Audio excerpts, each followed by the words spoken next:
नमस्कार मैनी. नमस्कार. एसटीएन केबल प्रस्तुत मँचेस्टर टाइम्स मध्ये आपलं स्वागत आहे.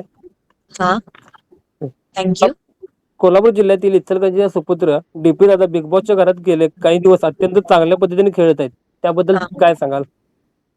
हो, खूप छान पद्धतीनं ते खेळतायत. त्यांचा खेळ सगळ्यांना आवडतोय. महाराष्ट्राच्या सर्व लोकांना, जनतेला आवडतोय. त्यांनी प्रत्येक वेळी ते अष्टपैलू आहेत खेळाडू. ऑलराऊंडर, ते मग क्रिकेट असो, कुठल्याही क्षेत्रात त्यांनी नक्कीच त्यांचं हे केलं आणि गेम दाखवतायत आता ते आतमध्ये.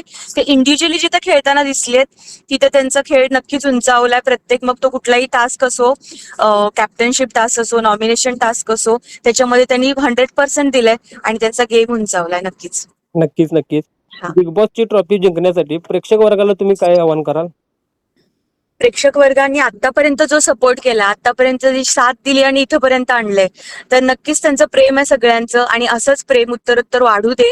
आणि त्यांना आता ट्रॉफी जिंकून द्यायची आहे. आता खूप महत्वाचा पॉइंट आहे. तर आता वोटिंग लाईन्स नक्कीच 6 वाजेपर्यंत आहेत, तर सगळ्यांनी भरभरून वोट करावं आणि तुमच्या लाडक्या डीपींना वोट करून ट्रॉफी घेऊन मिळवून द्यावी, असं मी म्हणेन. तसं डीपी दादांना शेवटपर्यंत तगडा प्रतिस्पर्धी कोण असेल असं वाटते? ते नक्कीच स्वतः एक बेस्ट कॉम्पिटिटर आहेत प्रत्येकासाठी. नक्कीच ते चांगलं खेळतायत आणि त्यांचा कॉम्पिटिटर असं मी नाही कुणाला समजत. प्रत्येक जण आपापल्या परीनं 100% देत आहे. सगळेच तिथं आहेत जे ते प्रत्येक क्षेत्रातनं आलेत, त्यांना प्रत्येक क्षेत्रातनं निवडलंय, तर ते छानच आहेत.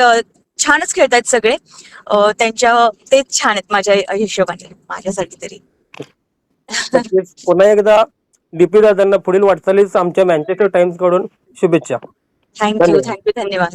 धन्यवाद.